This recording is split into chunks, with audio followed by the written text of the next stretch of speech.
तो बच्चों आइए आज हम लोग बात करते हैं एसएससी सीजीएल में जो क्वेश्चंस ज़्यादा पूछे जाते हैं या जो आपका भारतीय संविधान है, भारतीय संविधान के अंतर्गत क्या क्या महत्वपूर्ण होता है।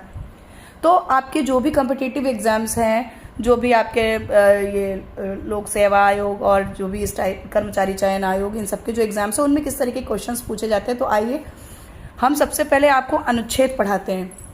अनुच्छेद में जो आपके मौलिक अधिकार हैं, मौलिक अधिकार मुख्यतः बहुत ज़्यादा पूछे जाते हैं। तो आइए हम बात करें कि जो आपके अनुच्छेद में 12 से 35 तक संविधान के भाग 3, संविधान के जो अनुच्छेद 12 से 35 भाग 3 में आपके मौलिक अधिकारों का वर्णन है।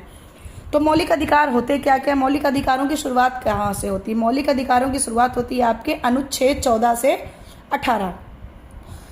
अनुच्छेद 14 से जो 18 होता है, इसमें क्या होता है? इसमें कानून के सामने समानता और धर्म, जाति, लिंग या जन्म स्थान के आधार पर भेदभाव को निषेध शामिल है। मतलब आप कानूनी रूप से समान हैं और धर्म, जाति या जन्म स्थान के आधार पर मतलब आपके साथ भेदभाव नहीं किया जा सकता। उसी प्रकार आपका आता है अनुच्छेद 19 से 22। अनुच्छेद 19 से 22 में क्या होता है? आपकी अभिव्यक्ति की स्वतंत्रता का अधिकार, मतलब आप अपने मन की बात किसी के भी सामने किसी की भी सामने बात करने के लिए सामाजिक स्तर पर स्वतंत्र होते हैं। तो ये तो हो गया आपकी अभिव्यक्ति की स्वतंत्रता का आधार। अब हो गया आपका अनुच्छेद 23 से 24। इस अनुच्छेद 23 से 24 में शोषण के विरुद्ध अधिकार, मतलब अगर आपका कोई शोषण करता है तो आप उसके विरुद्ध एक्शन ले सकते हैं, आपको इसका अधिकार मिला हुआ है। तो शोषण के विरुद्ध अधिकार, उसमें क्या क्या शामिल है? मानव तस्करी और जबरन मजदूरी, बाल शोषण का भी इसमें आपको विरोध कर सकते हैं, इसका भी आपको अधिकार प्राप्त है। अब अनुच्छेद 25 से 28। अनुच्छेद 25 से 28 में है कि आप किसी भी धर्म को मान सकते हैं, पालन कर सकते हैं और प्रचार करने की स्वतंत्रता भी आपको मिल जाती है अनुच्छेद 25 से 28 में। अब आपका आता है सांस्कृतिक और शैक्षिक अधिकार।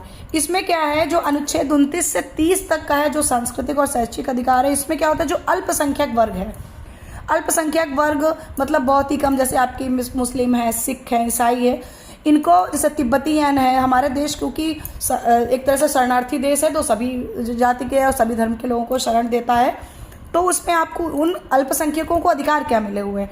अनुच्छेद 29 से 30 के तहत अल्पसंख्यकों को अपनी विशिष्ट भाषा, लिपि और संस्कृति को बनाए रखने का अधिकार है। उसमें हम लोग किसी भी प्रकार का विक्षेप पैदा नहीं किया जा सकता और अपनी मनपसंद के शैक्षिक संस्थान भी स्थापित कर सकते हैं, जैसे मदरसे और गुरुद्वारा और चर्च।